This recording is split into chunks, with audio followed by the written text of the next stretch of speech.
Assalamualaikum semuanya. Semoga kalian semua dalam keadaan sehat dan dilancarkan rezekinya. Amin ya robbal alamin.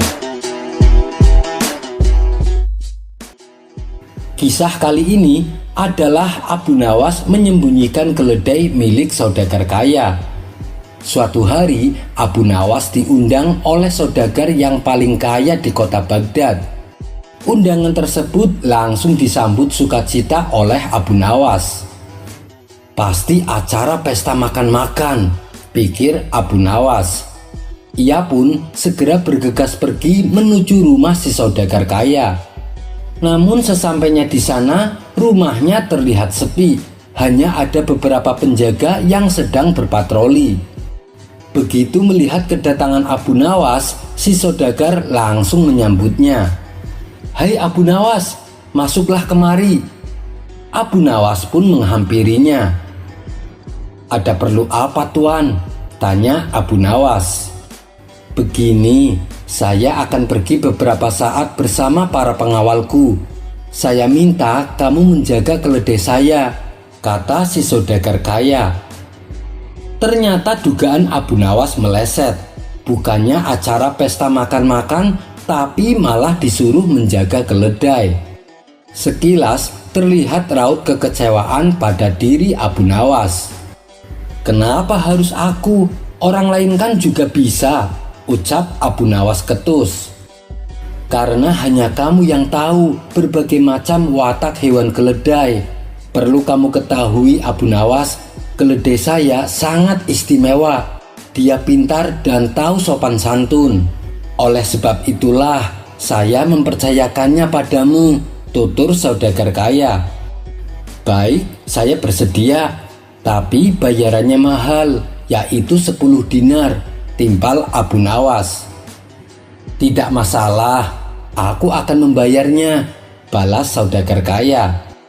Setelah saudagar kaya itu pergi, ternyata keledainya tidak seperti yang diceritakan. Keledai tersebut sangat bodoh dan pemalas. Bahkan ia buang kotoran di sembarang tempat, yang membuat Abu Nawas terpaksa harus membersihkannya. Karena kesal dengan perilaku si keledai, Abu Nawas langsung menyembunyikannya di sebuah kamar mandi dan menguncinya. Beberapa lama kemudian pulanglah si saudagar kaya. Ketika matanya tertuju ke halaman rumah, ia tak mendapati keledai miliknya.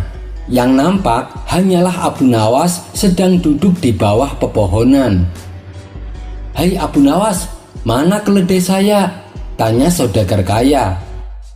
"Tadi saya lihat keledai tuan masuk ke dalam kamar mandi," jawab Abu Nawas. Seketika si saudagar menjadi marah. Ia khawatir kalau keledainya akan jatuh sakit. Dengan perasaan was-was, ia pun menuju kamar mandi dan membuka pintunya. Spontan keledai tersebut loncat kegirangan dan langsung menghampiri majikannya. Si saudagar pun tersenyum melihatnya. "Abu Nawas, bagaimana keledai ini bisa masuk ke kamar mandi?" tanya saudagar kaya merasa heran. "Seperti yang tuan katakan, dia sangat pintar dan tahu sopan santun. Mungkin karena dia tahu tuan akan pulang, dia segera mandi untuk membersihkan badan, supaya tuan bisa lebih betah bersamanya," jawab Abu Nawas. Maka sesuai perjanjian, Abu Nawas diberi upah 10 dinar atas pekerjaannya menjaga seekor keledai. Kisah selanjutnya. Di majelis tempat Abu Nawas mengajar, ia melihat salah satu muridnya sedang termenung. Abu Nawas lalu menghampiri murid tersebut. "Hei nak, ada apa denganmu?" tanya Abu Nawas. "Saya bingung Tuan Guru, kenapa perbuatan saya selalu dianggap salah?" jawab muridnya. "Memangnya apa yang telah kamu lakukan?" tanya Abu Nawas kembali. "Saya hanya ingin berbuat baik, tapi selalu saja ada orang yang menyalahkan saya," jawab muridnya itu kembali. Abu Nawas hanya tersenyum mendengar penuturan muridnya. Ia pun kemudian berkata, "Mari ikut denganku," ajak Abu Nawas kepada muridnya. Abu Nawas mengajak muridnya berkeliling kampung dengan membawa seekor keledai. "Naiklah kamu ke atas punggung keledai, biar saya yang berjalan untuk menuntunnya," ucap Abu Nawas. Belum juga lama berjalan, mereka berdua berpapasan dengan beberapa orang. Salah satu dari mereka mencibir dengan mengatakan, "Hei kawan-kawan, lihatlah anak itu. Dia enak-enakan naik keledai, sedangkan gurunya dibiarkan berjalan kaki. Sungguh anak yang tidak punya sopan santun." Mendengar hal itu, muridnya Abu Nawas segera turun dari keledainya. Ia meminta agar gurunya saja yang menaiki keledai. Abu Nawas pun menuruti permintaan muridnya itu. Tidak berapa lama kemudian, Abu Nawas dan muridnya kembali bertemu dengan beberapa orang yang berbeda. Salah satu dari mereka juga ada yang mencibir, "Hei kawan-kawan, lihat Abu Nawas. Dia enak-enakan naik keledai, sedangkan muridnya yang masih kecil dibiarkannya berjalan kaki. Sungguh orang tua yang tidak punya belas kasihan." Abu Nawas hanya tersenyum sembari menatap muridnya. Muridnya yang merasa tidak enak hati kemudian berkata, "Tuan Guru, bagaimana kalau kita berdua naik di atas punggung keledai?" Abu Nawas kembali menuruti permintaan muridnya. Tidak lama mereka berdua berjalan, mereka kembali bertemu dengan beberapa orang yang berbeda. Salah satu dari mereka ada yang mencibir, "Hei kawan-kawan, lihatlah mereka berdua. Masa keledai yang kecil dan lemah dinaiki dua orang? Mereka telah berbuat zalim kepada binatang." Mendengar hal itu, Abu Nawas menatap muridnya. Si murid tampak merasa bersalah. "Tuan Guru, lebih baik kita tuntun saja keledainya. Kita berdua cukup jalan kaki," pinta sang murid kepada Abu Nawas. Untuk kesekian kalinya, Abu Nawas kembali menuruti permintaan muridnya. Baru beberapa saat mereka melanjutkan perjalanan, Abu Nawas dan muridnya bertemu dengan beberapa orang yang berbeda lagi. Salah satu dari mereka berkata, "Hei kawan-kawan, lihatlah mereka berdua. Betapa bodohnya mereka. Untuk apa membawa keledai kalau tidak dinaiki?" Abu Nawas hanya tersenyum. Akan tetapi sang murid semakin terlihat merasa bersalah. Setelah mereka berdua selesai berkeliling kampung, Abu Nawas lantas berkata kepada muridnya, "Sekarang kamu sudah tahu kan? Apapun niat baik kita, apapun perbuatan baik kita, maka akan ada saja orang yang menyalahkan kita. Selama kamu yakin bahwa perbuatanmu baik, tidak melanggar norma agama dan adat, kamu tidak perlu mendengarkan omongan orang, dan kamu tak perlu merasa bersalah apabila ada yang menyalahkanmu." Sang murid mulai memahami dengan nasihat gurunya itu. Kisah selanjutnya. Dikisahkan Baginda Raja menerapkan peraturan baru. Barang siapa yang berkata kasar akan dihukum 1 bulan penjara. Setelah peraturan tersebut berjalan, kini suasana kota Baghdad menjadi ramah dan murah senyum. Orang-orang saling tegur sapa dengan perkataan yang santun. Suatu ketika, saat Abu Nawas jalan-jalan ke tepian sungai, ia melihat seorang kakek-kakek sedang memancing ikan. Abu Nawas pun tertarik dan mendekati si kakek tua. "Lagi apa, kek?" tanya Abu Nawas berbahasa basi. "Dasar tolol, kau lihat kan aku sedang mancing?" jawab kakek tua. Sontak Abu Nawas kaget dengan jawabannya yang kasar, tapi ia mencoba untuk bersabar. "Udah dapat ikannya, kek?" tanya Abu Nawas kembali. "Belum tolol, berisik, banyak omong kau," jawab kakek tua. "Emang umpannya pakai apa, kek?" tanya Abu Nawas. "Ya pakai cacing lah tolol," jawab kakek tua. "Pantesan gak dapat-dapat, coba pakai biji kurma, kek," saran Abu Nawas. "Loh, emang bisa?" tanya kakek tua. "Ya gak bisa lah tolol," balas Abu Nawas. Saking kagetnya baru dibodohin sama orang, si kakek pun jatuh pingsan.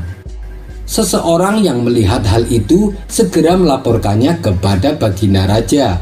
Maka dibawalah Abu Nawas untuk diadili. "Apa benar kau telah berkata kasar?" tanya Baginda Raja.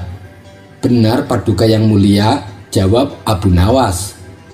"Kenapa kau lakukan itu? Apalagi kepada kakek tua? Kasihan dia sampai pingsan Abu Nawas," ujar Baginda Raja. "Loh, saya kan hanya membalas perkataan dia Paduka," sahut Abu Nawas. "Apapun alasannya, kau tetap harus dihukum Abu Nawas," timpal Baginda Raja. "Kalau saya dihukum, berarti kakek tua itu juga harus dihukum Paduka," protes Abu Nawas. "Aduh, Abu Nawas, sama kakek tua saja kau tega menuntutnya," sesal Baginda Raja. "Paduka panggil saja dia, nanti Paduka akan tahu sendiri," terang Abu Nawas. Kemudian dipanggillah kakek tua tersebut untuk diadili. "Maaf ya kakek tahu kenapa dipanggil ke sini?" tanya Baginda Raja. "Tolol, tentu saja saya tahu," jawab kakek tua. Sontak Baginda Raja terkejut mendengarnya. "Hei kek, tolong bahasanya yang sopan. Barangkali kakek bisa kembali muda," kata Baginda Raja. "Loh, emang bisa?" tanya kakek tua penasaran. "Ya nggak bisalah, tolol," jawab Baginda Raja emosi. Melihat reaksi Baginda Raja, Abu Nawas tertawa terpingkal-pingkal. "Bagaimana Paduka? Apakah sidang ini mau diteruskan? Kalau begitu, kita bertiga sama-sama akan masuk penjara karena telah berkata kasar," ucap Abu Nawas sambil terus tertawa.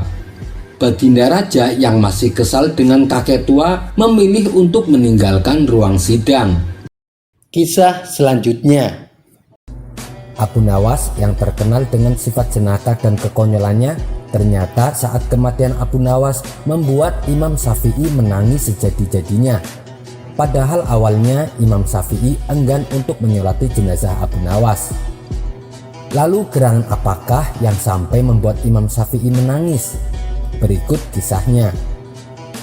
Semasa hidupnya, Abu Nawas bukan hanya sering melucu, tapi terkadang keluar ucapan yang nyeleneh.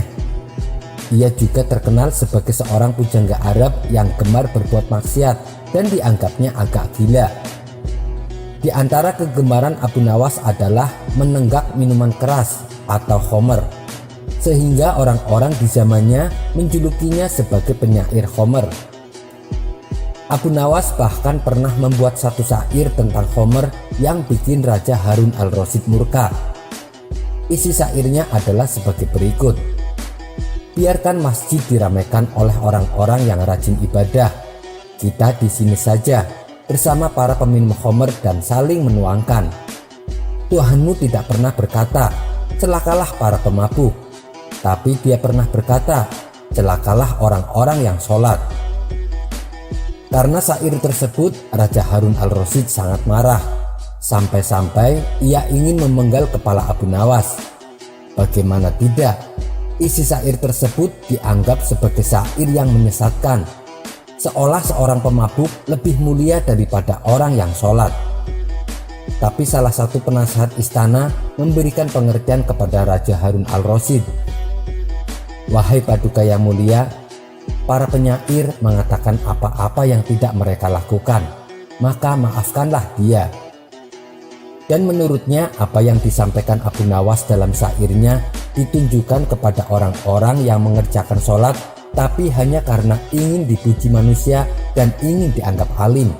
Padahal di hatinya sama sekali tidak ada kepedulian kepada anak-anak yatim dan kepada fakir miskin. Maka meredalah amarah Raja Harun al-Rasyid. Tokoh Abu Nawas ini hidup sejaman dengan Imam Syafi'i. Namun Imam Syafi'i kurang suka dengan perilaku Abu Nawas yang dianggapnya tidak mencerminkan sebagai seorang muslim. Hingga suatu ketika kabar tentang kematian Abu Nawas menyebar ke seantero negara Irak. Kabar tersebut membuat gempar semua orang. Raja Harun al-Rasyid sebagai kawan dekat Abu Nawas merasa sedih dan begitu kehilangan. Tapi saat kabar kematian Abu Nawas sampai ke telinga Imam Syafi'i, beliau sama sekali enggan untuk ikut mensolati jenazah Abu Nawas. Sementara di rumah Abu Nawas sudah banyak warga berkumpul melayat jenazahnya.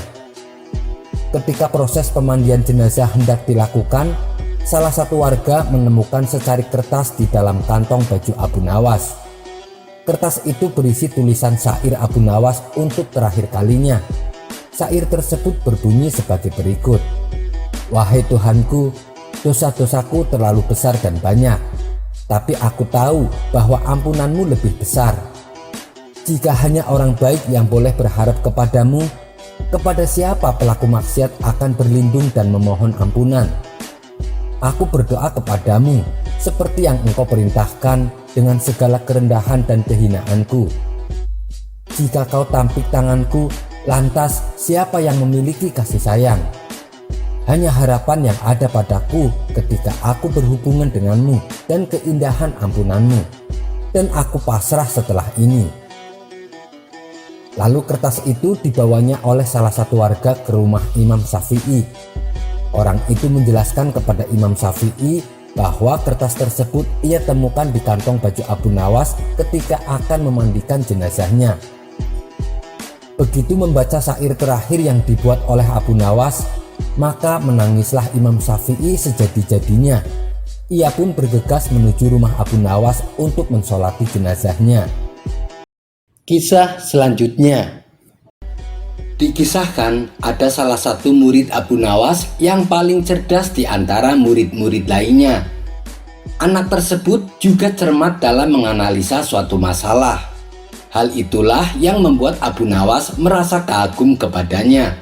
Apalagi si anak sangat penurut dan rajin beribadah. Suatu hari, muridnya ini diperintah Abu Nawas pergi ke pasar untuk membeli sesuatu. Maka berangkatlah ia menjalankan perintah gurunya. Sementara di tempat lain ada seorang lelaki yang juga dalam perjalanan menuju pasar. Lelaki tersebut mengendarai keledai dengan membawa 2 karung gandum. Setelah beberapa saat, laki-laki itu berhenti dalam perjalanannya untuk beristirahat di bawah pohon. Agar si keledai tidak lari, dia mengikatnya di dekat pohon itu. Ketika dia bangun dari tidur siangnya, dia tidak menemukan keledainya. Laki-laki itu menjadi khawatir dan mulai mencari keledainya kemana-mana. Saat mencari keledainya itulah dia bertemu dengan anak kecil yang merupakan murid Abu Nawas. Si lelaki kemudian bertanya, "Apakah kamu melihat keledai saya?" Anak kecil itu menjawab, "Apakah keledai Tuan buta mata kirinya dan kaki kanannya pincang? Dan apakah dia juga membawa gandum?" Mendengar hal itu, si lelaki merasa senang karena ia mengira akan menemukan keledainya. "Iya benar, di mana kamu melihatnya?" tanya lelaki tersebut. "Saya belum melihatnya Tuan," jawab si anak. Si lelaki merasa heran dengan jawabannya. Dalam hati ia berpikir, bagaimana mungkin bocah itu tidak melihatnya, padahal ia tahu secara mendetail keledai miliknya. Jangan-jangan bocah itu telah mencurinya. "Saya tanya kamu sekali lagi, apakah kamu melihat keledai saya?" tanya si lelaki. Tapi si anak masih mengatakan kepadanya bahwa dia belum melihatnya. "Kamu mau menipu saya ya?" kata si lelaki merasa geram. Ia pun segera membawa anak kecil itu menuju rumah Tuan Hakim untuk mendapatkan solusi. Sesampainya di rumah Tuan Hakim, lelaki itu lalu mengadukan masalahnya. Berhubung yang diadukan anak masih di bawah umur, Tuan Hakim meminta supaya si anak didampingi orang tua atau gurunya. Si anak lalu memilih untuk didampingi gurunya, yaitu Abu Nawas. Maka dipanggillah Abu Nawas ke rumah Tuan Hakim. Spontan Abu Nawas terkejut mendengar anak didiknya yang paling ia banggakan terlibat masalah hukum. "Ada masalah apa ini?" kenapa anak didik saya disidang? Tanya Abu Nawas tidak terima. Begini Abu Nawas, lelaki ini mengadukan bahwa keledainya telah hilang dan ia menyangka bahwa muridmu lah yang telah mencurinya, kata Tuan Hakim menjelaskan. Apa buktinya? Jangan asal main tuduh, protes Abu Nawas. Abu Nawas tahu betul bahwa anak didiknya adalah anak yang soleh dan penurut. Dia tidak mungkin melakukan pencurian. Lalu si lelaki yang kehilangan keledainya menjawab, muridmu tahu ciri-ciri keledai saya dengan detail. Bahkan ia juga tahu barang bawaan yang ada di punggungnya. Tapi saat aku tanya di mana keledainya, dia bilang belum melihatnya. Itu sama sekali tidak masuk akal. Mendengar hal itu, Abu Nawas hanya terdiam. Tiba-tiba si anak berkata, tapi saya memang belum melihatnya, Tuan. Dengan lemah lembut, Tuan Hakim menanyai anak kecil itu. Wahai anakku, kalau kamu memang belum melihatnya, kenapa kamu bisa menggambarkan dengan detail keledai milik lelaki ini? Tanya Tuan Hakim. Anak kecil itu menjawab, karena saya melihat jejak kaki keledai di jalan. Langkah kaki keledai yang kanan berbeda dengan yang kiri. Dari situlah saya mengerti bahwa keledai yang lewat kakinya pincang. Kemudian saya melihat rumput di sisi kanan jalan dimakan, sementara rumput di sisi kiri jalan tidak dimakannya. Dari situlah saya mengerti bahwa keledai tersebut buta mata kirinya. Kemudian ada butiran gandum yang berserakan di tanah di sepanjang perjalanan. Dari situlah saya juga mengerti bahwa keledai tersebut pasti membawa gandum. Abu Nawas dan Tuan Hakim seketika berdecak kagum dengan kecerdasan analisa anak itu. Sedangkan si lelaki pemilik keledai merasa tidak puas. Ia ingin membuktikan ucapan anak didik Abu Nawas. Mereka lalu pergi memeriksa jalanan yang dijelaskan oleh murid Abu Nawas. Dan ternyata semua ucapannya adalah benar. Si lelaki pun langsung meminta maaf. Dan untuk menebus rasa bersalahnya, lelaki tersebut memberinya uang. Atas kejadian tersebut, Abu Nawas semakin bertambah kagum dengan kecerdasan muridnya yang satu ini. Kisah selanjutnya. Pagi itu, Abu Nawas terlihat bahagia sebab ia berhasil menggagalkan usaha Baginda Raja untuk menjadikannya sebagai pejabat istana.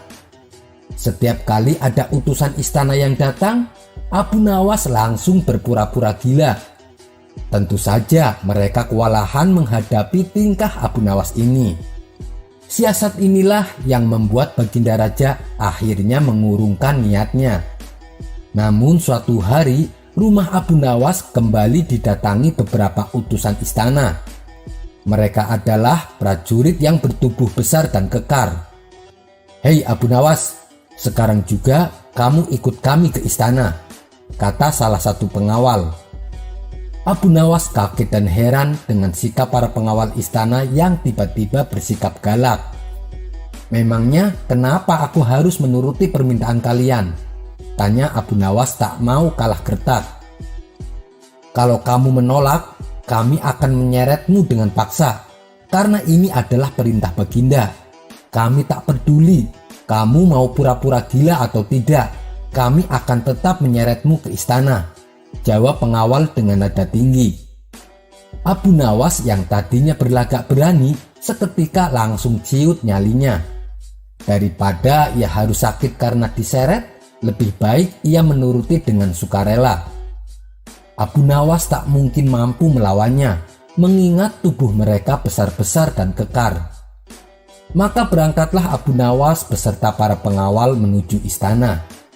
Setibanya di gerbang istana, Abu Nawas diberhentikan oleh salah satu prajurit. Hei Abu Nawas, tunggu sebentar.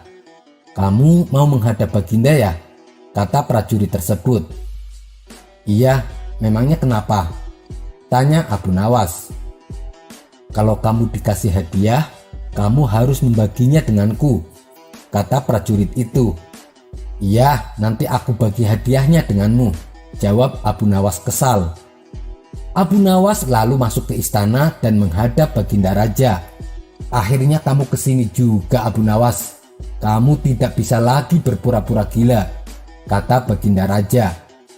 Ampun Paduka, memangnya salah saya apa? Kenapa Baginda selalu saja mengganggu hidup saya? Tanya Abu Nawas. Kamu tidak salah apa-apa, dan aku sama sekali tidak ada niatan untuk mengganggumu. Aku hanya ingin kamu menjadi kadi untuk menggantikan ayahmu, jawab Baginda Raja. Tapi kan hamba sudah mengatakannya berulang kali kalau hamba menolak menduduki jabatan tersebut. Saya hanya ingin menjadi warga biasa saja, Paduka, tutur Abu Nawas. Tidak bisa, Abu Nawas. Pokoknya kamu harus menggantikan jabatan ayahmu, bentak Baginda Raja. Sampai kapanpun saya tidak akan mau menjadi pejabat istana, jawab Abu Nawas tegas. Oh, baiklah. Kalau kamu memang masih bersikap demikian, sekarang kamu pilih. Saya pukul 50 kali pakai kayu atau kamu menjadi pejabat istana. Setelah itu aku sudah tak mau memaksamu lagi, ucap Baginda Raja. Lebih baik saya memilih dipukul 50 kali, Paduka, jawab Abu Nawas. Maka dipanggillah Algojo istana untuk memukul Abu Nawas sebanyak 50 kali. Tentu saja Abu Nawas merasa kesakitan, tapi ia tetap berusaha untuk menahan rasa sakitnya. Setelah Abu Nawas selesai menjalankan hukuman, ia pun diperbolehkan pulang. Namun saat ia melewati gerbang istana, prajurit yang tadi memberhentikan Abu Nawas menagih hadiahnya. Tunggu Abu Nawas, jangan pulang dulu. Mana hadiah yang kau janjikan? Katanya kamu akan membagi hadiah dari Baginda, tanya prajurit tersebut. Abu Nawas yang sedang kesal dan mengalami kesakitan segera mengambil sebatang kayu. Kamu mau hadiah? Ini, saya berikan semua hadiahnya untuk kamu, kata Abu Nawas sambil memukulnya berkali-kali. Prajurit tersebut langsung roboh jatuh ke tanah. Ia pun berteriak kesakitan dan meminta tolong. Mendengar ada kegaduhan di gerbang istana, Baginda Raja kemudian memanggil prajurit tersebut. Ada apa ini? Kenapa kamu jadi babak belur begini? Tanya Baginda Raja. Ampun Paduka yang mulia, saya sendiri juga tidak tahu. Tiba-tiba saja Abu Nawas memukul saya pakai kayu berkali-kali, jawab si prajurit sambil menahan rasa sakitnya. Kurang ajar Abu Nawas, ia malah membalaskan dendamnya pada prajuritku. Seret Abu Nawas ke sini sekarang juga, titah Baginda Raja. Untuk kedua kalinya Abu Nawas kembali dihadapkan kepada Baginda Raja. Maksudmu apa Abu Nawas? Kamu tidak terima dengan hukuman yang kau dapatkan? Tanya Baginda Raja geram. Ampun Paduka yang mulia, hamba sangat ikhlas menerima hukuman dari Baginda, jawab Abu Nawas. Kalau ikhlas, kenapa kamu pukul prajuritku? Tanya Baginda Raja semakin jengkel. Begini Paduka, tadi waktu saya mau masuk ke istana, saya dicegat olehnya. Saya akan diperbolehkan masuk apabila saya bersedia membagi pemberian dari Baginda. Saya pun mengiyakan permintaannya. Karena tadi saya mendapatkan pukulan dari Baginda, saya pun membaginya dengan dia. Saya pukul dia pakai kayu 25 kali, jawab Abu Nawas. Hei prajurit, benarkah kau telah mengadakan perjanjian seperti itu dengan Abu Nawas? Tanya Baginda Raja. Benar tuanku, jawab si prajurit. Tapi hamba tidak mengira kalau hadiah yang akan Baginda berikan kepada Abu Nawas ternyata hukuman pukulan 50 kali, ujar prajurit itu. Baginda Raja pun hanya bisa geleng-geleng kepala. Apa yang dilakukan Abu Nawas tidak bisa disalahkan. Justru prajuritnya itulah yang berbuat salah, dan ia harus menanggung akibatnya. Kisah selanjutnya. Pada pertemuan kali ini akan menceritakan bagaimana cara Abu Nawas meladeni tantangan duel dari raja penakut. Alkisah, ada raja dari negeri seberang yang mendengar tentang keberanian Abu Nawas. Kabar berita yang beredar bahwa tidak ada yang bisa membuatnya takut kecuali hanya kepada Allah semata. Hal ini membuat sang raja merasa tertantang, dan secara kebetulan Abu Nawas sedang berada di negeri tersebut. Maka dipanggillah Abu Nawas untuk menghadap sang raja.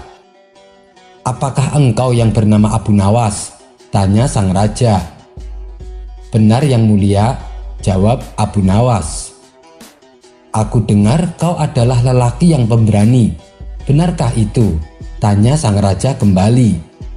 "Benar yang mulia, meskipun saya salah, saya tetap berani. Apalagi kalau saya benar," jawab Abu Nawas.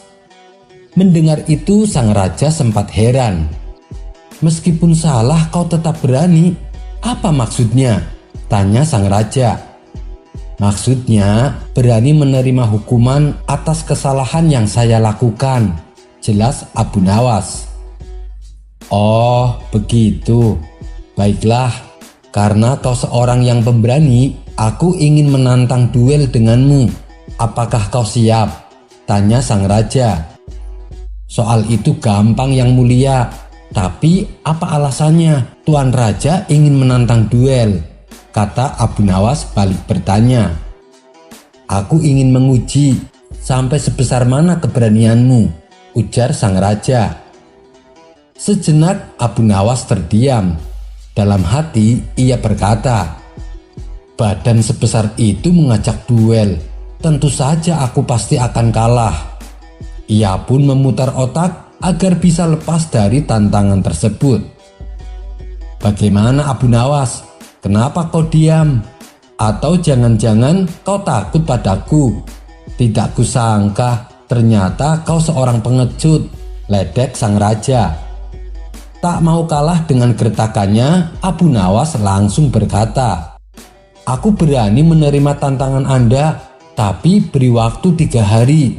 Sang raja pun membalas, "Baik, permintaanmu aku turuti." Maka Abu Nawas dipersilahkan untuk meninggalkan istana. Dalam 3 hari tersebut, Abu Nawas manfaatkan mencari info tentang kelemahan sang raja. Namun usaha yang ia lakukan belum juga mendapatkan hasil. Hingga akhirnya ada salah satu warga yang memberikan solusi kepadanya. "Kenapa tidak kau temui saja orang yang dulu mengasuh raja waktu kecil?" Mendengar saran tersebut, Abu Nawas langsung bertanya, "Di mana aku bisa menemuinya?" tanya Abu Nawas. Orang itu pun lalu memberikan alamat rumahnya. Singkat cerita, 3 hari pun berlalu dan tibalah saatnya bagi Abu Nawas untuk berduel melawan sang raja. Kabar ini pun beredar dengan cepat hingga sampai ke pelosok negeri. Para penduduk sudah tak sabar untuk menyaksikan pertandingan antara Abu Nawas dengan sang raja. Mereka berbondong-bondong memadati alun-alun kota. Tak berapa lama datanglah Abu Nawas. Ia melangkahkan kakinya dengan penuh percaya diri. "Kau hebat Abu Nawas, ternyata kau punya nyali juga," kata sang raja. "Kan sudah aku bilang, aku tidak takut kepada siapapun kecuali kepada Allah," balas Abu Nawas. "Bagus, sekarang kita mulai saja pertandingan duelnya," timpal sang raja. "Tapi Tuan Raja, sebelumnya izinkan aku bertanya, bolehkah aku mengajak serta sahabatku?" ucap Abu Nawas. "Oh, jadi kamu mainnya keroyokan? Silahkan, aku sama sekali tidak takut," balas sang raja. "Keroyokan itu perbuatan seorang pengecut yang mulia. Aku mengajak serta sahabatku bukan untuk ikut melawanmu, tapi hanya untuk ikut menyaksikan," ujar Abu Nawas. Sang raja pun menyetujuinya. "Mana sahabatmu?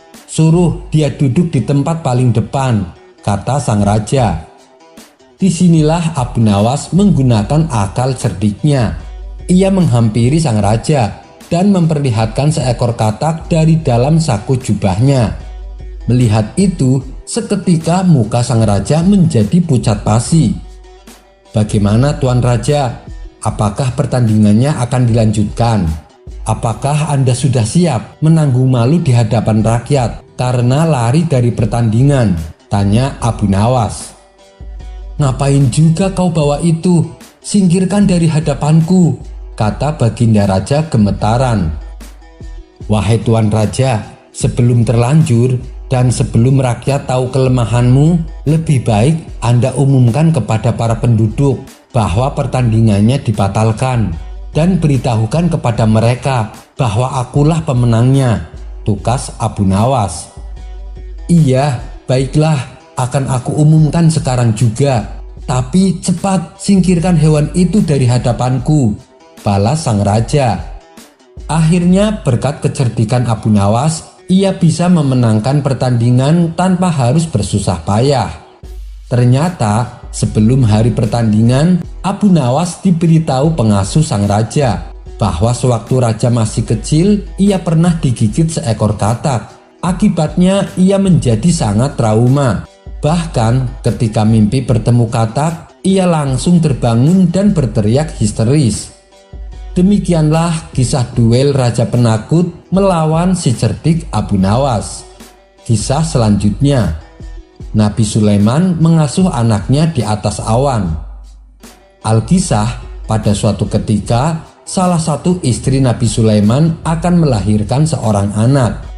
Mengetahui hal itu, para setan berkumpul dan memperbincangkan tentang akan lahirnya anak tersebut. Kemudian salah satu di antara mereka ada yang berkata, "Jika anak Sulaiman ini hidup, maka celakalah kita. Dia akan menguasai kita seperti halnya Sulaiman. Mari kita bunuh saja dia." Rencana para setan ini pun akhirnya terdengar sampai ke telinga Nabi Sulaiman.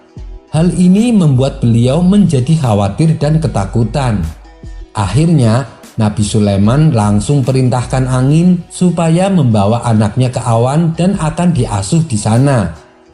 Namun ketakutan berlebihan yang ditunjukkan oleh Nabi Sulaiman justru tidak disukai oleh Allah, apalagi takut dengan para setan.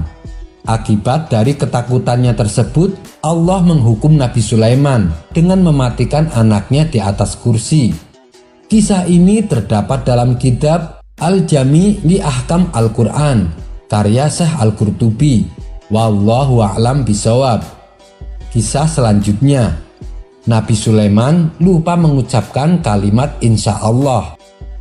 Pada suatu ketika, Nabi Sulaiman mengumpulkan semua bala tentaranya, baik dari kalangan manusia maupun kalangan jin, yang jumlahnya mencapai jutaan.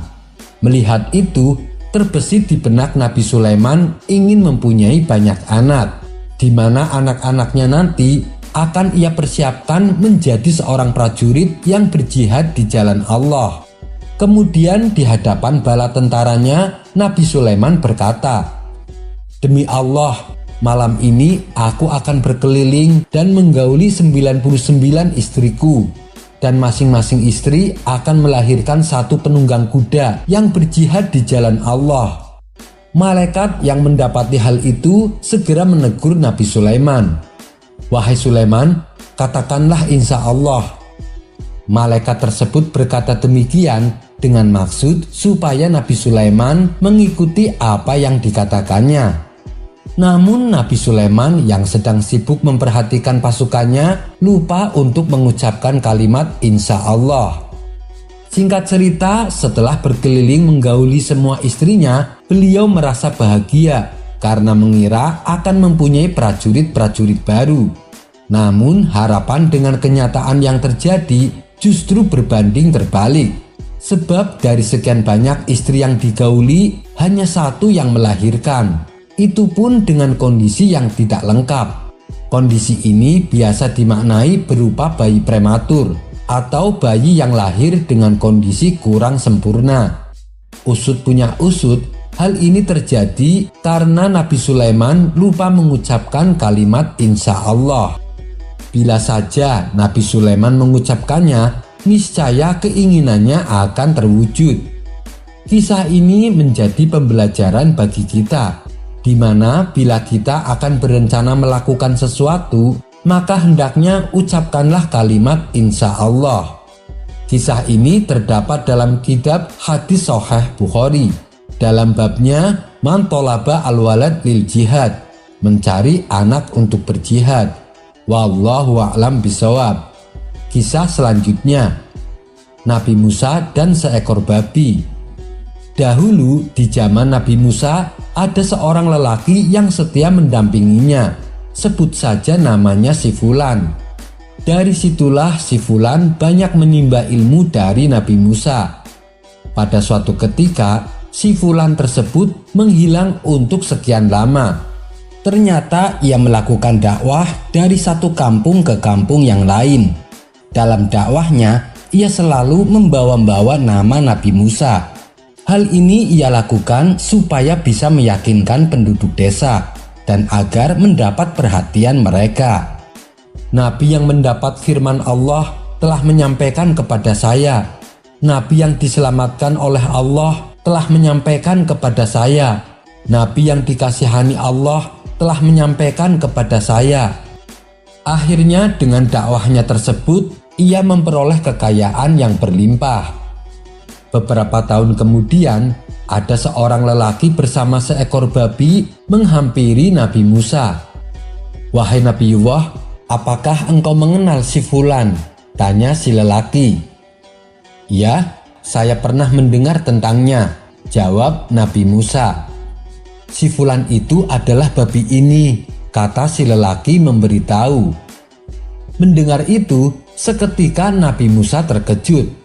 Kemudian Nabi Musa memanjatkan doa, "Ya Rob, aku memohon kepadamu untuk mengembalikan babi ini seperti keadaannya semula, agar aku bisa bertanya atas musibah yang menimpanya ini," kata Nabi Musa dalam doanya.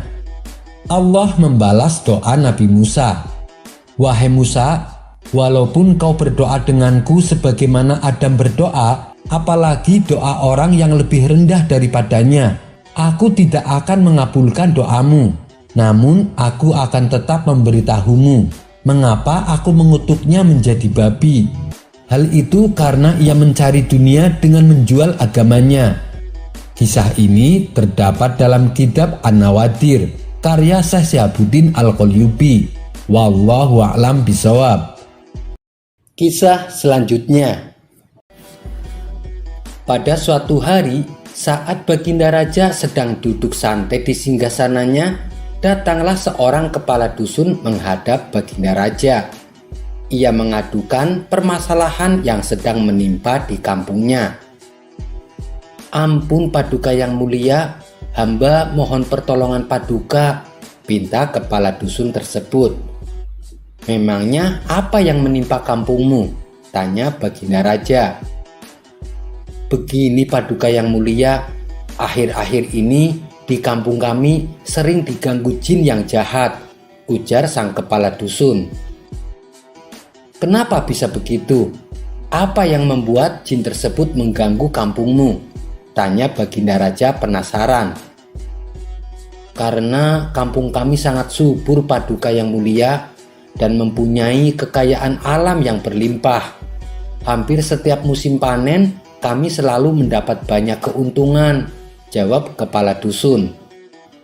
Mendengar jawaban tersebut, Baginda Raja menjadi bingung. "Lalu apa hubungannya? Masa gara-gara kampung kamu subur membuat jin tersebut mengganggu kampungmu?" tanya Baginda Raja heran. "Benar Paduka yang mulia, jin tersebut mengaku berkat jasa dialah kampung kami menjadi subur dan melimpah. Oleh karenanya, setiap datang musim panen, ia meminta tumbal seorang gadis. Bila permintaannya tidak kami penuhi, ia mengancam akan menghancurkan desa kami," kata kepala dusun menjelaskan. "Oh, jadi itu alasannya. Baiklah, Sekarang kamu pulang saja. Nanti saya akan mengutus seseorang untuk mengatasi masalah di kampungmu, balas Baginda Raja. Selepas kepala dusun itu pamit pulang, Baginda Raja memanggil semua penasehat istana untuk mencari solusi atas permasalahan yang menimpa kampung tersebut.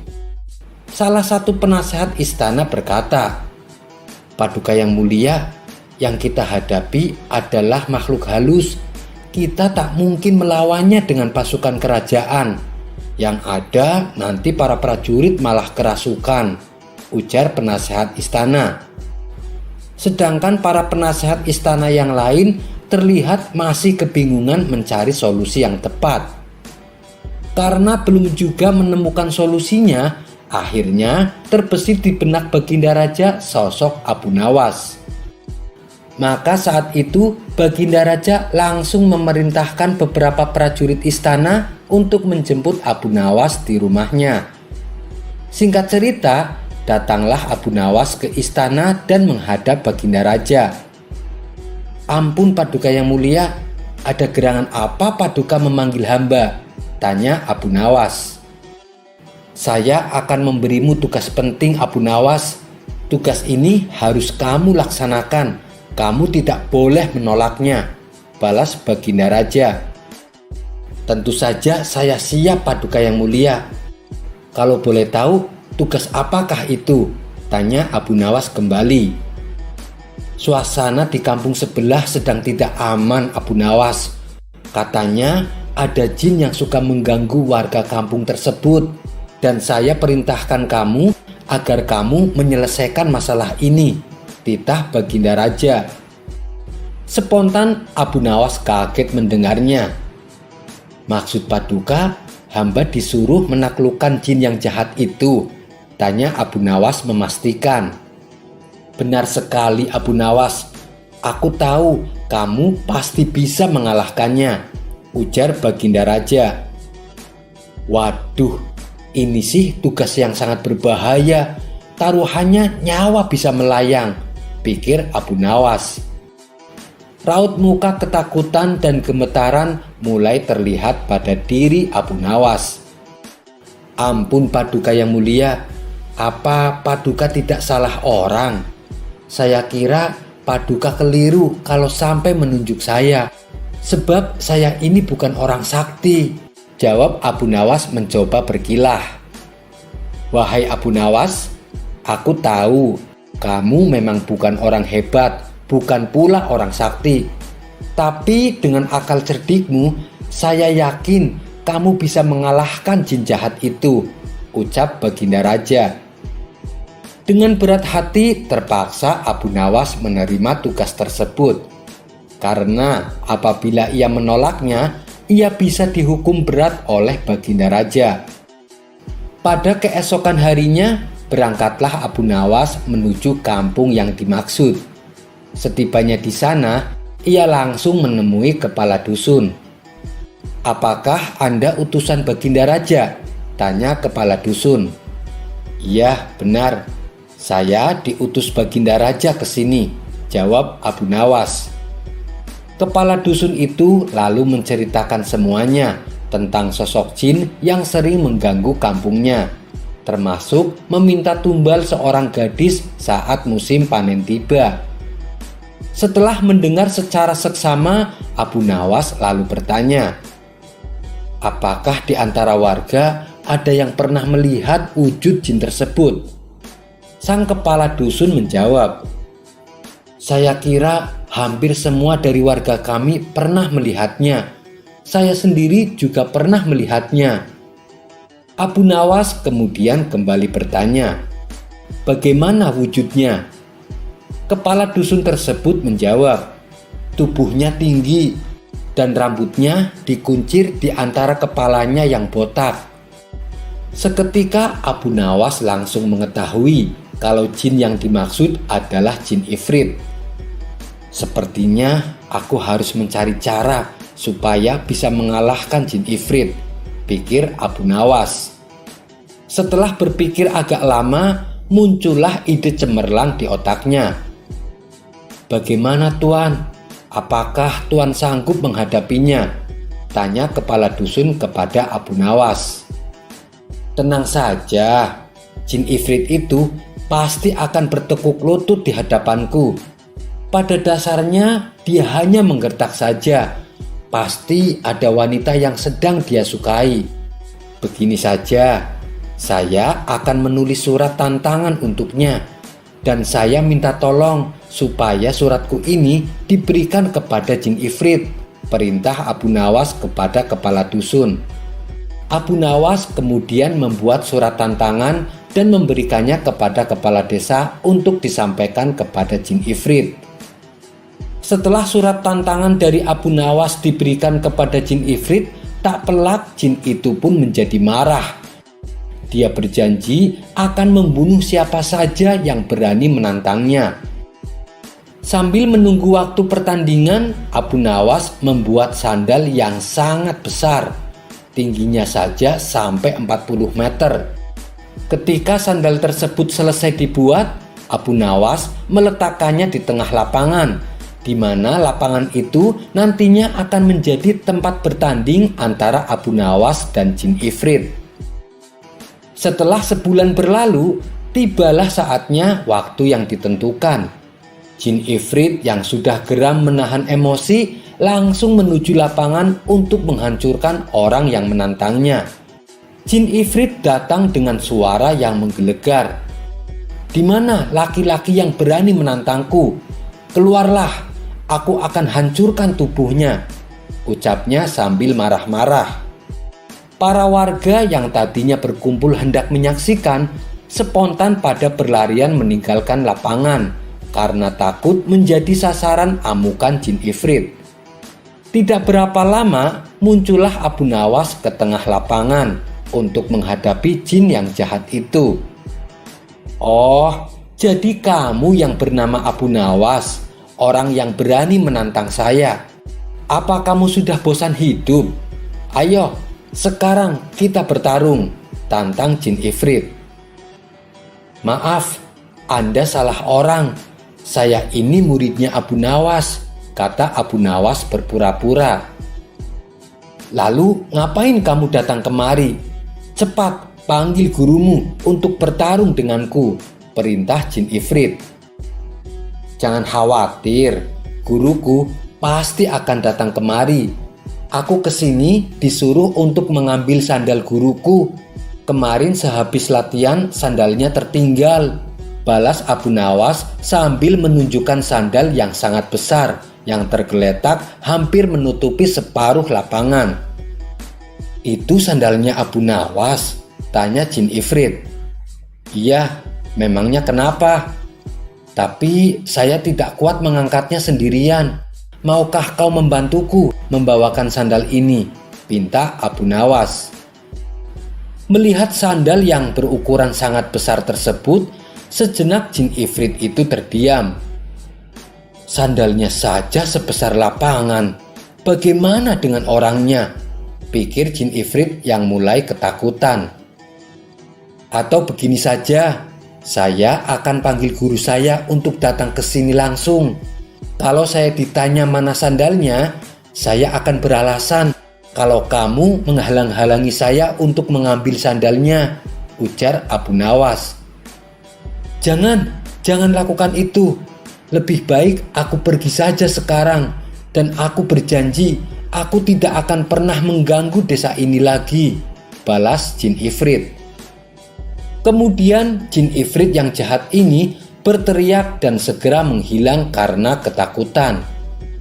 Sejak saat itu, kampung tersebut kini kembali aman dari gangguan jin ifrit. Kisah selanjutnya.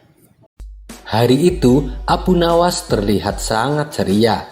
Pasalnya, ia baru saja mendapat hadiah uang dari Baginda Raja. "Wahai istriku, hari ini kita makan enak.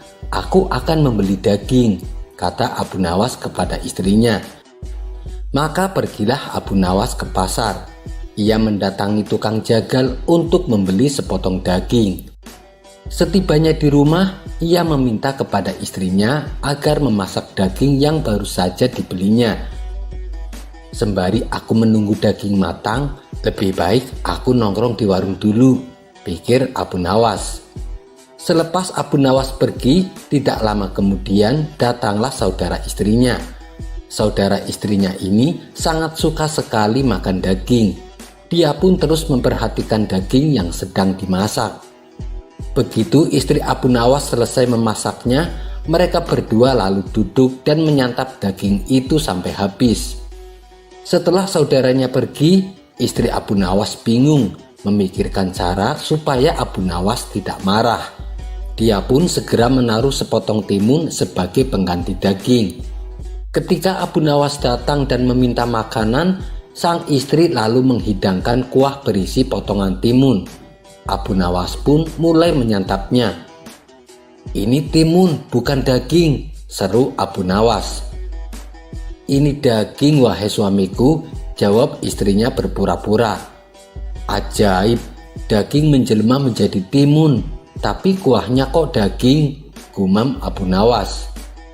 "Bisa jadi dagingnya palsu, makanya kalau beli daging harus hati-hati," ujar sang istri. "Benar juga katamu," timpal Abu Nawas. Di hari berikutnya Abu Nawas kembali membeli daging. Kali ini ia membeli di tempat berbeda. Setibanya di rumah, Abu Nawas berkata pada istrinya, "Kurasa daging ini tidak akan berubah menjadi timun, sebab ini daging terbaik dan aku belinya di tempat berbeda." Sang istri lalu segera memasaknya. Seperti biasa, sembari menunggu masakannya matang, Abu Nawas pergi ke warung nongkrong bersama kawan-kawannya.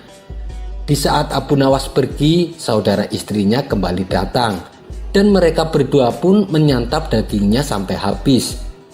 Setelah saudaranya pergi, istri Abu Nawas kembali menaruh potongan timun sebagai pengganti daging.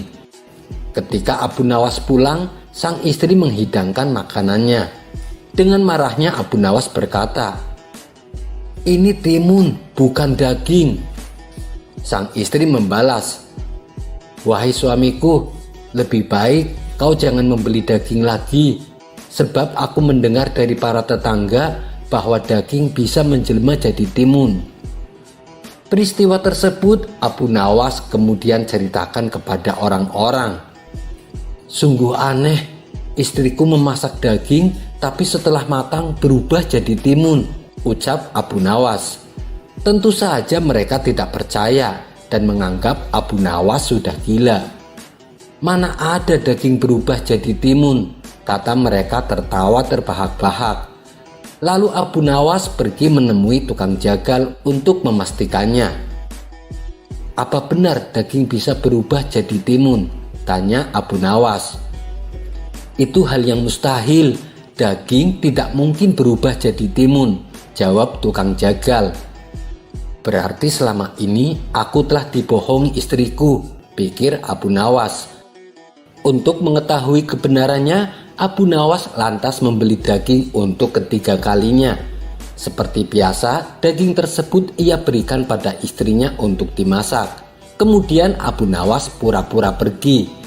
Di saat itulah saudara istrinya datang dan memakan daging yang sudah dimasak bersama sang istri. Abu Nawas langsung memergoki mereka berdua. "Jadi ternyata kamu yang memakan dagingnya," seru Abu Nawas penuh emosi. Abu Nawas kemudian menahan saudara istrinya dan memasukkannya ke dalam peti. Selanjutnya Abu Nawas pergi ke rumah mertuanya. Ia bermaksud melaporkan perbuatan istri dan saudaranya. Setelah Abu Nawas pergi keluar dari rumah, sang istri segera membuka peti dan mengeluarkan saudaranya. Lalu sebagai gantinya, dia menaruh seekor keledai kecil milik tetangganya dan menutup kembali peti tersebut seperti semula. Tidak lama kemudian, Abu Nawas datang bersama mertua dan para tetangganya. "Lihatlah perbuatan kedua anakmu," ucap Abu Nawas kepada mertuanya. Abu Nawas lalu membuka peti untuk membuktikan ucapannya. Betapa kagetnya Abu Nawas ketika peti dibuka, ternyata isinya seekor anak keledai. "Kamu memang sudah gila, Abu Nawas," kata orang-orang yang hadir. Tentu saja hal ini membuat Abu Nawas menjadi malu. Ia pun melirik ke arah istrinya dan berkata, "Orang yang merubah daging jadi timun ternyata bisa juga merubah anak manusia menjadi keledai." Sekian dulu perjumpaan kita kali ini. Sampai bertemu lagi di kisah selanjutnya. Terima kasih yang sudah subscribe dan setia menonton channel ini. Wassalamualaikum warahmatullahi wabarakatuh.